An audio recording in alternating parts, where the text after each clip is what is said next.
प्यारे बच्चों, आज का टॉपिक है गे-लुसाक्स लॉ ऑफ गैसियस वॉल्यूम्स। आपको पता है कि केमिकल कम्बिनेशन में यह एक लॉ है और बहुत आसान है। दिमाग बिल्कुल नहीं इसमें लगाना है, वॉल्यूम से रिलेटेड है। एक एग्जाम्पल हमारे सामने है, हाइड्रोजन और ऑक्सीजन दोनों मिल करके वाटर बनाता है। Hydrogen plus oxygen equal to water. अब देखिए, इसका मतलब ये है कि हाइड्रोजन के दो वॉल्यूम्स है, हाइड्रोजन के दो मॉलिक्यूल्स है, तो इसको हम कह सकते हैं कि टू वॉल्यूम हाइड्रोजन का है। और इससे पहले वन है तो वन वॉल्यूम हाइड्रोजन का है।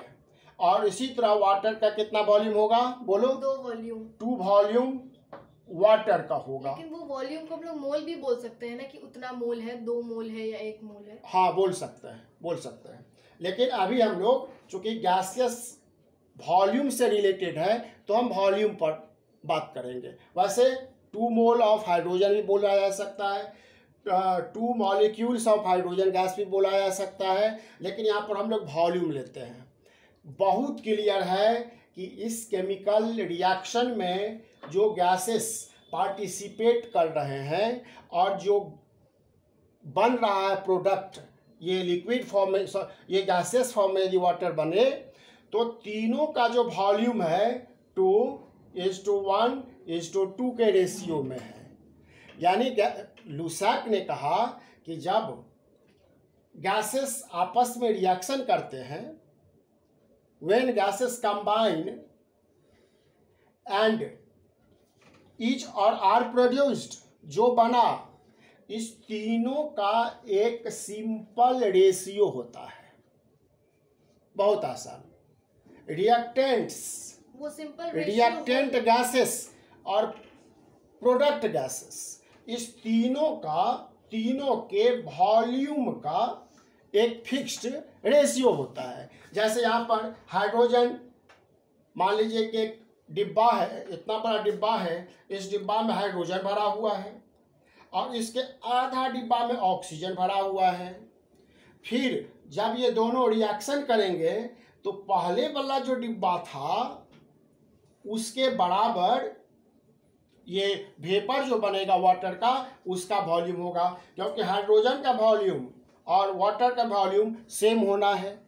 अब आप कहोगे कि भाई ऑक्सीजन कहाँ चला गया, लेकिन वॉल्यूम वाटर का, वेपर का जो वॉल्यूम होगा वह हाइड्रोजन के वॉल्यूम के बराबर ही होगा। प्रेशर कंडेंस्ड हो गया, प्रेशर बढ़ गया होगा इसमें, लेकिन वॉल्यूम इसके बराबर ही रहेगा इसका। लुसाक यही कहा कि जो गैसेस कंबाइन होते हैं, इस दोनों में एक रेशियो तो है ही, लेकिन जो बना उसको भी यदि हम ले लेते हैं तो तीनों में एक रेशियो बनता है और रेशियो सिंपल होता है। तो यदि इसको हम डेफिनेशन के फॉर्म में कहें तो when gases combine and are produced का मतलब वो ये बना है, एक भी हो सकता है, एक से अधिक भी हो सकता है। In a chemical reaction they all bear a simple ratio. अब एक और हम लोग एग्जाम्पल लेते हैं, अमोनिया का। अमोनिया कैसे बनता है? अमोनिया बनता है इससे, अमोनिया का फॉर्मूला आता है NH3। अब इसको बैलेंस कर दीजिए, यहाँ 2 है तो यहाँ 2 दे दीजिए। अब ये 6 हो गया तो यहाँ 3 दे दीजिए। अब देखिए ये 1 वॉल्यूम है, ये 1 वॉल्यूम है। हाइड्रोजन का वॉल्यूम बोलो कि 3 वॉल्यूम हो गया। 2 अमोनिया का हो गया 2 वॉल्यूम। देख लिए तीनों में 1:3:2 वॉल्यूम हो गया। लुसाक यही कहा कि ये रेशियो सिंपल होगा। लुसाक का यही कहना था। गे-लुसाक्स लॉ ऑफ गैसेस वॉल्यूम की बात कर रहा है कि वॉल्यूम जो होगा, अब मान लीजिए कि नाइट्रोजन का जितना वॉल्यूम होगा उसका डबल वॉल्यूम अमोनिया का होगा, ये कह रहा है।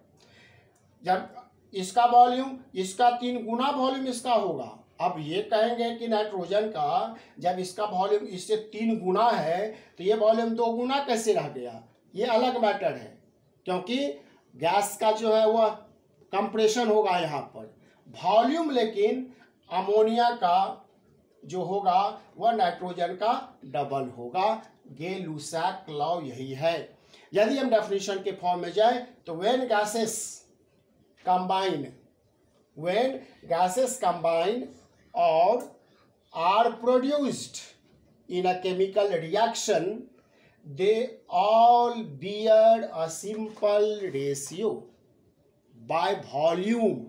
ये जो रेशियो है ये वॉल्यूम का बात कर रहा है, मास का बात नहीं कर रहा है। गे-लुसाक्स लॉ ऑफ गैसियस वॉल्यूम्स का बात कर रहा है। कितना आसान डेफिनेशन है कि व्हेन गैसेस कंबाइन और आर प्रोड्यूस्ड, गैसेस प्रोड्यूस्ड 2, 3, 1 जो भी गैसेस प्रोड्यूस्ड होंगे तो उसका वॉल्यूम देख लीजिए। दे all bear a simple ratio, या गे-लुसाक लॉ है। यदि हम लैंग्वेज में इसको लिखें तो लैंग्वेज में लिखेंगे व्हेन गैसेस कंबाइन और आर प्रोड्यूस्ड, चाहे गैस कंबाइन हो या जो प्रोड्यूस्ड होता है product in a chemical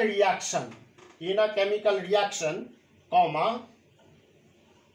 they all का मतलब क्या, ऊपर में एग्जाम्पल हम लोग लिए थे nitrogen, hydrogen, ammonia. They all bear a simple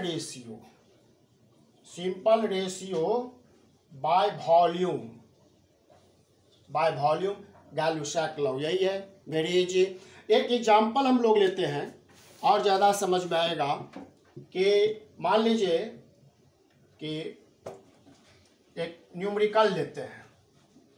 एक न्यूमेरिकल यदि हम लोग लें कि ये दोनों मिल करके बनाया नाइट्रिक ऑक्साइड, तो यहाँ पर 2 हो जाएगा, बैलेंस्ड हो गया।